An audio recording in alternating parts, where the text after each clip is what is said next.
Was there a person involved in prosecuting Donald Trump who enjoyed going after Trump more than Letitia James? I mean, Fani Willis is close. Alvin Bragg, I grant you, close. Jack Smith kind of kept his powder dry. He kept it behind the scenes. Letitia James was numero uno. And I'll just give you a walk down memory lane before we get what's happening to her as she was campaigning for New York State Attorney General SOT 3. I will never be afraid to challenge this illegitimate president when our fundamental rights are at stake. I believe that the president of these United States can be indicted for criminal offenses. Will you sue him for us? Oh, we're going to definitely sue him. We're going to be a real pain in the He's going to know my name personally. That man in the White House who can't go a day without threatening our fundamental rights. Yes, we need to focus on Donald Trump and his abuses. We need to follow his money. We need to find out where he's laundered money. We need to find out whether or not he's engaged in conspiracy. It's important that everyone understand that the days of Donald Trump are coming to an end. I look forward to going into the office of Attorney General every day, suing him, defending your rights, and then going home. Okay. That was super fun for her while it lasted, Alex. And it didn't work out for the entire prosecution team, like up and down the East Coast going after Trump. But Tish James did manage to get this absolutely bullshit verdict against him, trying to bankrupt his company. Anybody, even someone as rich as Trump, who's now valued at over $5.1 billion, cannot delve out $500 million, which is what that judgment is up to, with ease. They don't have that kind of liquidity. But she's still going after Trump to try to get it. And now she spent how many years lecturing us on how no one is above the law? And it's a principle that's come back to bite her in the ass. So explain what's happening. This is totally glorious. And thank you, Megyn, for reaching out to me. It happens to be my book, Breaking the Law, just came out this week, where I spent a year investigating these cases against Trump. Each one of them was worse than I had anticipated in terms of the political persecution of Donald Trump. And it is superhuman that he survived it and won the election. And I call for a number of investigations, probably at least a dozen, and there will be more. So I got good news for you. This is the beginning. We are just getting started with the investigations.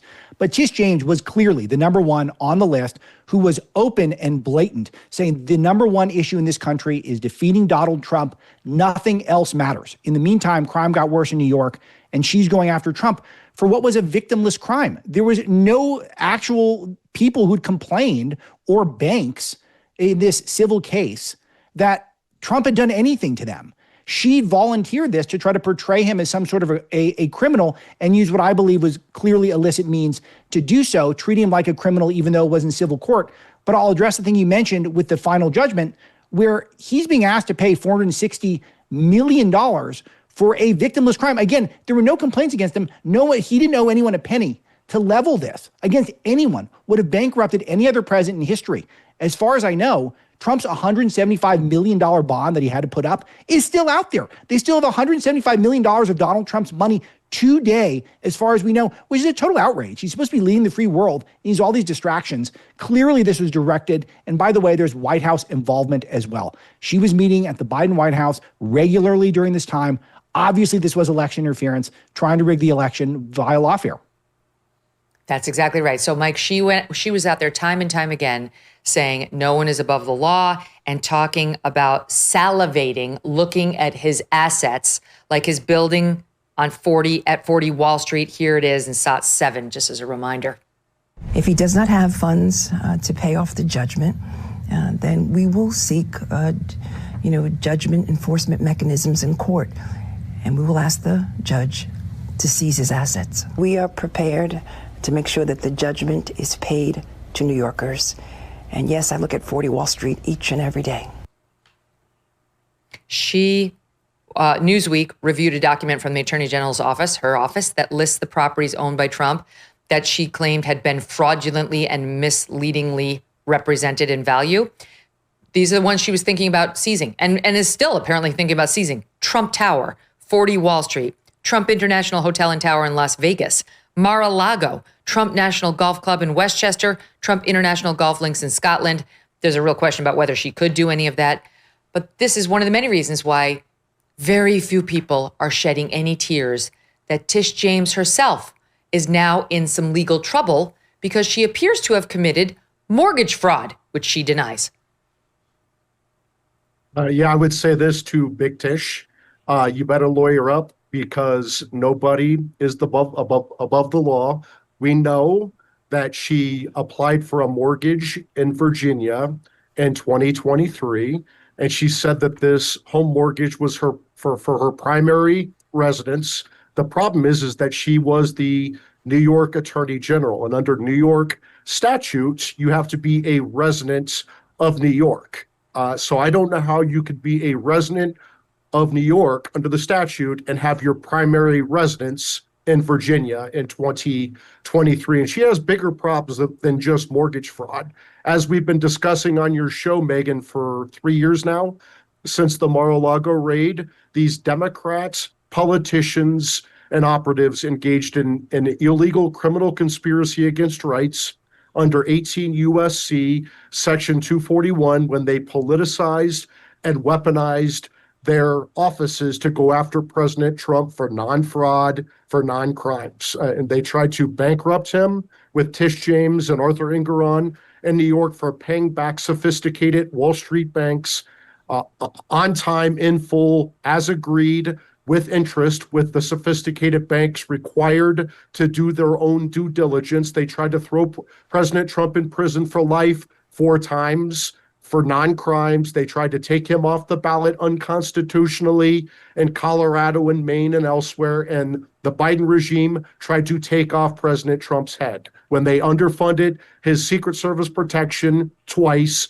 and said that he was the gravest threat to democracy. And President Biden said to put a bullseye on President Trump's head. The hunters from before the election are now going to be the hunted for the next 4 years. And so I hope they understand that retribution is a crucial component of justice. It restores the victims and it's a powerful deterrent. So justice is definitely coming. I agree. I completely agree. I had this debate with Alan Dershowitz before the election, saying they will not learn unless it's done to them. No one's talking about making up crime. It's just if we kick the tires and we find some, you're not getting a pass because you invented some coming after Donald Trump. You created crime out of whole cloth where none existed. If we want to kick the tires and find crime you actually committed or appear to have committed, you're going to have to deal with the full force and effect of the Trump administration DOJ. Alex, your thoughts? Yeah, Megyn, I want to chime in on the hypocrisy element here because you brought up the desire to seize these properties of Trump's. This case hinged on the value of Mar-a-Lago, which they relied on some assessor for tax purposes, ranging from $18 million to $28 million from 2011 to 2021. Okay, Trump appraised Mar-a-Lago at $739 million. Let's do some math here. If you put a 1-acre property on the market in that area of Florida, you're probably going to get about $40 million for it. 2 acres. I did a lot of comps on this while I was doing my research. 150 to 200 million for 2 acres. How big is Mar-a-Lago? 17 acres. It's a historic property. It's 17 acres. The thing could be worth $2 billion. She's treating it like it's worth $18 million or $28 million. If that's not criminal in the literal sense, it's certainly criminal in the figurative sense that you would base an entire case based on that. Well, I mean, in her defense, she does seem too dumb to understand the value of properties. Just take a look at her mortgage applications. She couldn't even fill those out adequately. Go ahead, Mike. I was going to say that Mar-a-Lago is one of the most unique properties in the world. It is the only property that touches both the Atlantic Ocean and the intracoastal waterway. I've been to Mar-a-Lago several times. It's a beautiful piece of property. A tennis court at Mar-a-Lago is worth more than $18 million. It is easily worth $1 billion. And as Alex said, probably more. Alex, can we talk about what's happening now against her? Like the mortgage fraud accusation. She says it's BS because she says, and just so people know, just to be clear, she applied for a mortgage in Virginia, and federal officials are now investigating whether she lied on her loan documents for a house that she purchased there in 2023. Yes. In that paperwork, she said the home would be her primary residence as she was serving as Attorney General in New York. But her lawyer, Abby Lowell, longtime Democratic lawyer, has claimed that it was a mistake. He says that the feds have cherry-picked an August 17th, 2023 power of attorney that mistakenly said the property was going to be her principal residence, and at the same time ignored her very clear and in an all-cap statement 2 weeks earlier to the mortgage loan broker that, quote, this property will not be my primary residence.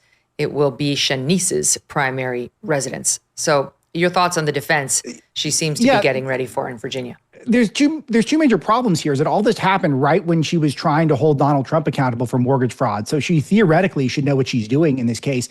And there's multiple improprieties. There's not just the whether or not she's some sort of a clerical error, but there are numerous mortgage documents in different instances that she seems to have misrepresented. Another one was that she had a property that she had misrepresented as only having 4 units when it actually had 5. So, and then she mismarks whether or not something's her private residence or primary residence. She's consistently, at a minimum, sloppy and stupid with her paperwork, but more likely she's the one who understands it and is trying to do something fraudulent on her own to get herself favorable deals. And she's obsessed with this. She's just obsessed with mortgages. Well, here's the other question, Alex. Why do the mistakes always go in her favor? If she, you know, always, every time. Right? So it's like one thing if you genuinely make if you are genuinely making a mistake, you're going to have some that benefit you and some that don't. Or possibly you will go back after the fact and correct your mistakes. But Tish James seems to make a lot of mistakes in her favor only. Is the 4 property, but she listed it at 5, or sorry, it's the reverse. It has 5 properties, but she listed it as 4. Is that in Maryland? Is that the one in Maryland? I think that's the Virginia one, if I have it off the top of my head. So there's one in Maryland, there's one in Virginia. But in any event, she's doing a bunch of real estate deals. No, it is a Maryland one. You were right. I apologize. Okay. She's doing a bunch of real estate deals outside of New York State and seems to be giving a sleight of hand legally, always to the way that it will benefit her bottom line.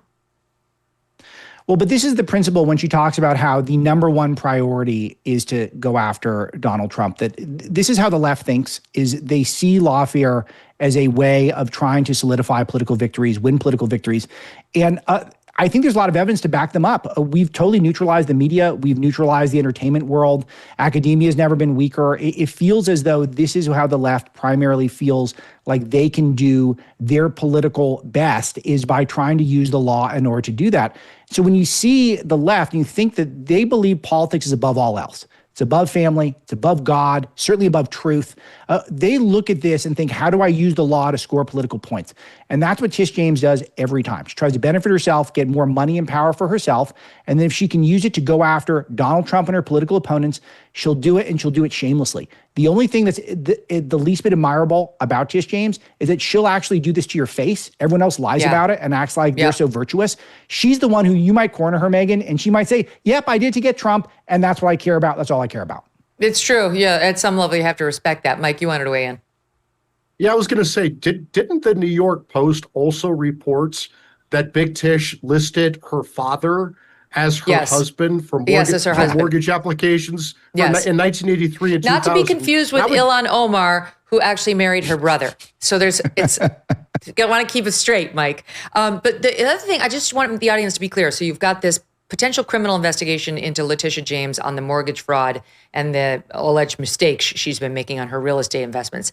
And then you have what you just mentioned, Mike, which is an investigation into her for this violation of rights, this conspiracy against rights, which has a very amorphous name. But that's something else. That's the Trump DOJ looking into whether her, not a prosecution, but her civil case that just tried to bankrupt Trump and get all of his buildings was itself corrupt, was itself a bastardization of the law meant to get a political opponent as opposed to meant to genuinely restore justice on a mortgage or on an application that she says inflated values.